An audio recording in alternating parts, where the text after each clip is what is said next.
Welcome to Vampires and Mermaids. I'm Erin. I'm Risha. And we're back. We're back from outer space. Yes, I kind of have a twofer.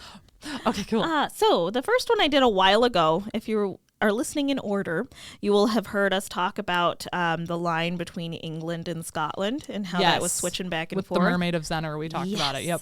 So that's the one I'm going to talk about today. Ooh. But it's rather short, so I'm going to do something else after that as well. Sweet. Yes. So this one is the Berwick vampire. Ooh. And it was reported by 12th century historian William of Newburgh in Historia Rerum Angelicarum, which we've talked about him before. He was a historian about England. Okay. But it was set in the far north of England in Berwick, which Berwick is close to the border between Scotland and England. Okay. So Berwick Castle is the place that we're talking about. It was originally built by King David I of Scotland in the 12th century and then rebuilt in the 13th century by King Edward I of England, and it changed hands several times. And so they would kind of decide, no, it's mine. No, now it's mine, back and forth. And it's in the area that's now Berwick upon Tweed in Northumberland. Which is England? Yes, I believe so. Okay. Yes, Like, I believe so. And it's when you look them up too, it's kind of interesting. They have a cool mixture of like the Scottish and English traditions. They still have people in there that are strongly one way or the other. Oh, I'm sure. But they're more loyal to that area than they are to either side, I guess. Oh, they're like their own. Yeah. Sure. But That's cool. they also still like poke fun of like at each other. Oh, right. At least what you read about. I've never been there. I don't know anyone from there, but that's cool though. Yeah, kind of fun. But this story is a wealthy man with a reputation for evil died and was buried. And that was in this Iconic. Yep. Berwick Castle. As many of our stories begin. Right. And he wandered the streets at night. He didn't attack anyone, but his foul stench and look sent waves of panic and hysteria through the townspeople, afraid of the plague. And so they exhumed the corpse, cut it into pieces, and burned it. 10 young men helped. Oh. And there were no further disturbances. Oh. Well, that's like quick and easy. Right? I was like, yep, that's how they did it. All right. Right. I mean, I feel a little bad for him, I guess. But yeah, it's pretty similar to a lot of the ones that we read. Yep. This evil person died, and then people are scared that he's haunting them, and then Fair. they dig him up and kill him again. Fair. Right. Can't be mad. So I would like to take us to the late 17th century now. We're in the Holy Roman Empire. Whoa. Although he's called a German expert, we're in the Holy Roman Empire, so it's not really Germany yet. But he was an expert theologian on the undead, and his name was Philip Rohr. Philip with one L. As it should be. I married one of those. Roar like lion? R-O-H-R. Oh, okay. Oh, single L Phillips for the win. But he wrote De Masticatione Moratorium, another Brit language. Yep.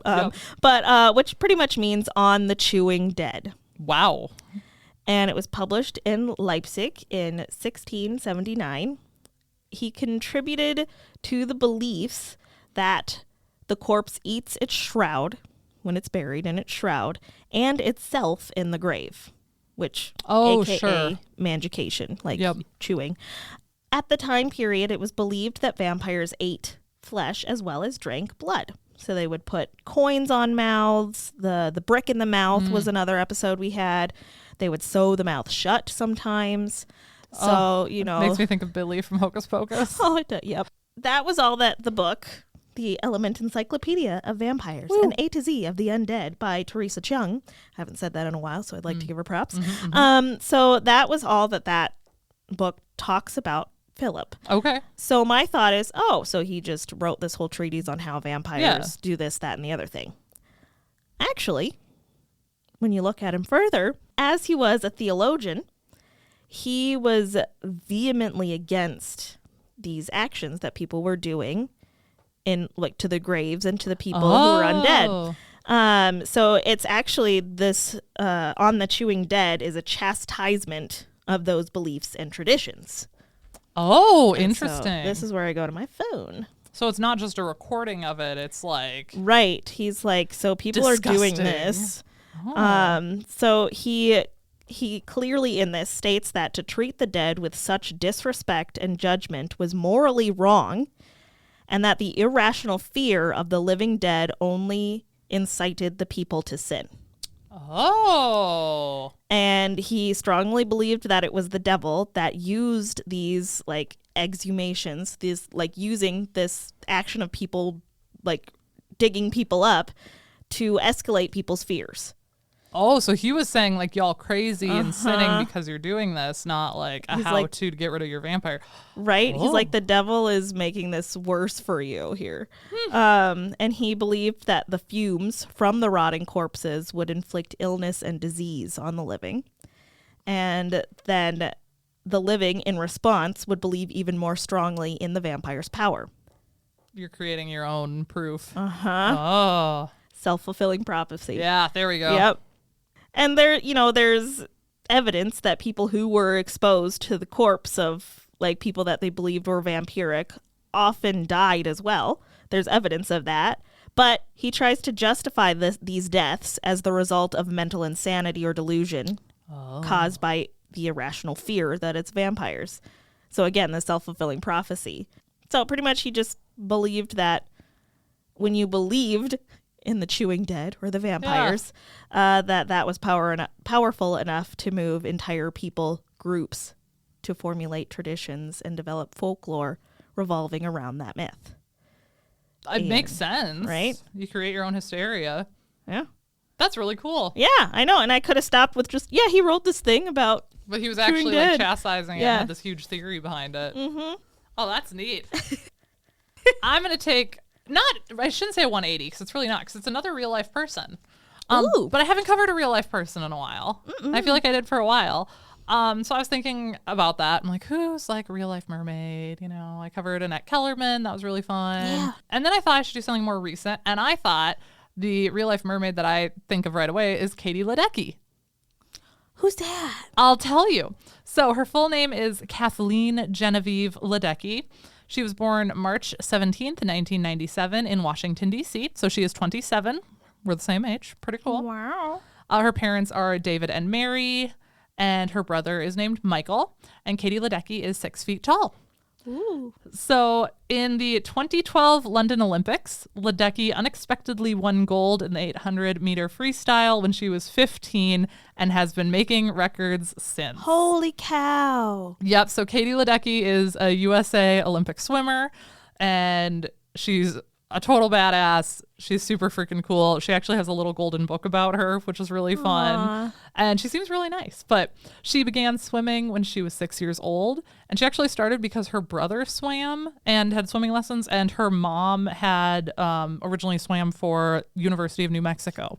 So it's kind of a family thing that she got into. Yeah. In high school, she twice set the American and U.S. Open record in the 500-yard freestyle. I don't know why some of these are in yard and some of these are in meters. I think the American ones are in yard and then international's meters. Yeah, that would make sense. Yeah. There's a few things like that where I'm like, Well, I think although like the United States track, we do meters. right. So I don't know if Yeah. it just depends. I don't know.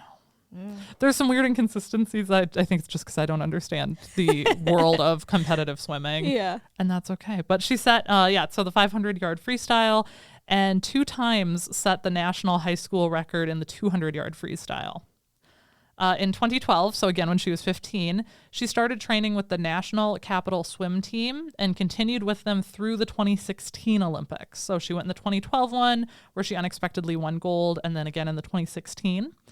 She attended Stanford University with a scholarship in swimming, because obviously. Really? And she graduated with a Bachelor of Arts in Psychology with a minor in Political Science in 2021. And there was kind of a weird thing where she graduated, I think in she completed her degree in 2020, but graduated in 2021. So I think she did a half semester, and it depended when she walked. And Sure. in 2016, she and Simone Biles were selected as sponsors of the U.S. Navy aircraft carrier, the USS Enterprise, and they are the first Olympians to ever receive this honor. Wow. I have a list of her Olympic track record here. because she had so many awards that I could not go through all of them. So I'm like, we're just going to talk about her Olympic medals, not even her placings, just her Olympic medals. We're not going to talk about any of her world championships, any of her open championships, because there are a lot. Wow. Just trying to emphasize how much this woman has done. So when she started when she was 15 at the Olympics, and she's 27 now. So just keep in mind, she's done all of this in the last 12 years, and she's not even 30. So her first Olympics in 2012, she got a gold in the 800 meter freestyle, which is a national record for her time. Her time was a national record. Then the 2016 Olympics, she got a gold in the 200 meter freestyle, the 400 meter freestyle, the 800 meter freestyle, and the 4x200 freestyle, which is relay. So that when it's like 4x200, it means like you would swim 200 and then I would swim 200 and then our partner would swim 200 and then they'd swim 200. So she got gold in all 4 of those events and then still got another gold or another silver in the 4x100 freestyle relay. And in that Olympics, she set 2 world records and 1 national record. In the 2020 Olympics, which actually happened in 2021, if we all remember the glorious pandemic, she got 2 golds, 1 in the 800 meter freestyle, 1 in the 1500 meter freestyle, which was the longest swim she had done in the Olympics at that point. And then she got 2 silvers, 1 in the 400 meter freestyle, and 1 silver in the 4x200 meter freestyle relay, which again set another national record.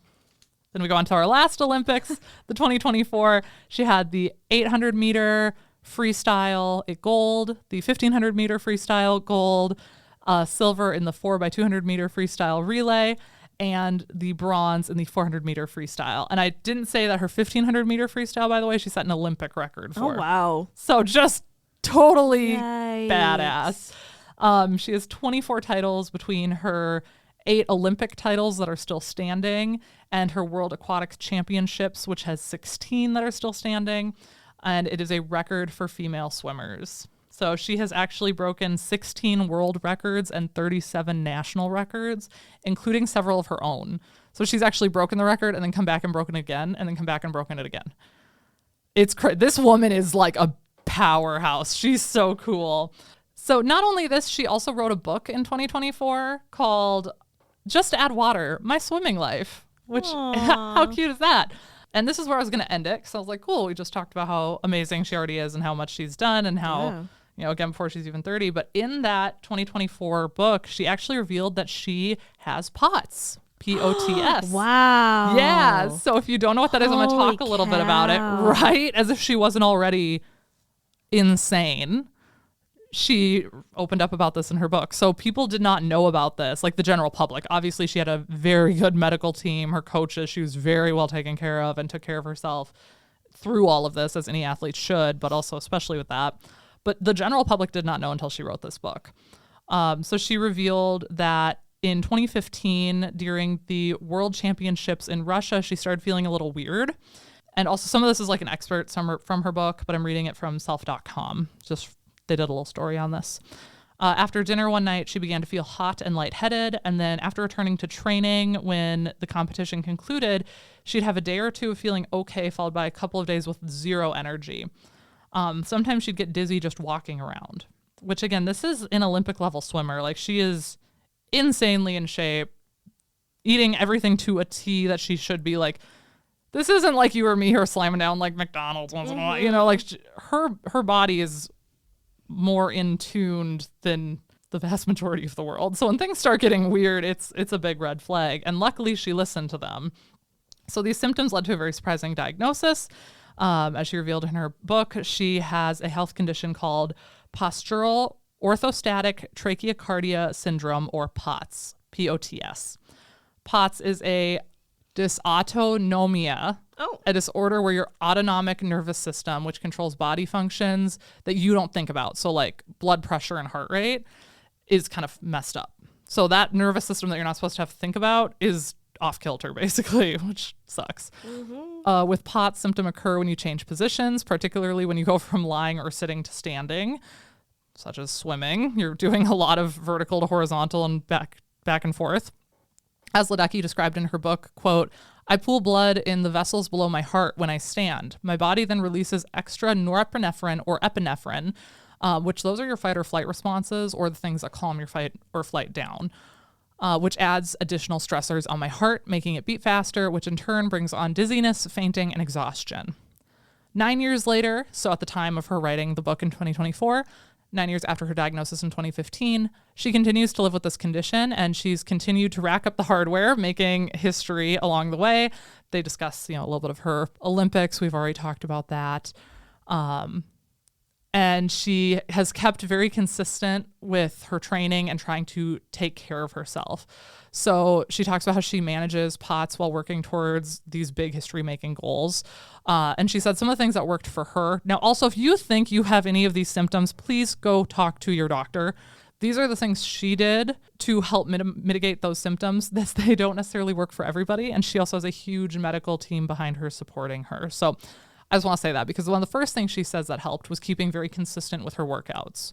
Now, if you're experiencing dizziness, maybe don't go in the pool. That's why I just want to make a little PSA that if you're experiencing dizziness and fainting and you're a swimmer, go to your doctor first. Don't just think you can do whatever Katie Ledecky did and it'll fix everything. Good anecdotes. Yep. So anyway, she kept very consistent with her workouts. She says water actually helped because it would act like a compression suit and help control her blood pressure. And she said, quote, "What are the odds for a perceptive exercise for my particular disease would be more swimming?" So they literally recommended her to do that, which is awesome. She stays very on top of her hydration. She drinks between 2 and 2.5 liters of water every single day, which is awesome. She also she has never had a drink with alcohol in it, because she says it's too dehydrating, causes blood flow to flow to your skin instead of the rest of your body. So she found that would probably be a really bad trigger for her. And she also adds extra salt to her diet. So she works with a medical team, dietitians, all these people to come up with that. The last thing she says is that she trusts her medical team implicitly. They work very, very close. And when she first felt sick, her coach, Bruce Gemmell, recommended she see a specialist right away. And she felt fortunate that she received both a swift diagnosis and treatment plan that helped control her condition and get under control. But she knows that's not always the case. So yeah, just a little fun thing about Katie Ledecky, because I did not know that about her when I started. My husband and I are big Olympic watchers when it comes around. And we've been watching her crush it for the last 9 years. And so to all of a sudden find that while I was researching was really freaking badass, because POTS is no joke. And I know you know a few people with POTS. I do, yep. And it is pretty badass that a famous swimmer also has it as well. Yeah. So that's just a little fun, inspirational, real story. Go get Katie Ledecky's little gold book or her Just Add Water, My Swimming Life book, if you ever want to read about it. Cool. Yeah. Anything you want to add? I don't think so. Stay thirsty and keep wet. Cover your necks and watch your tail.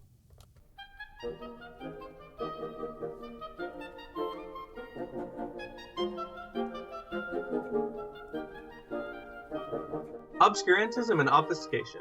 Orally observed, gentle listener. Gentle listener. Gentle listener. Gentle listener. Obviated objects of oblivion. Obambulating about. Offered unto you. Offered unto you. Offered unto you. In the Tapestry Radio Network. TapestryRadio.org. From our fancy to yours.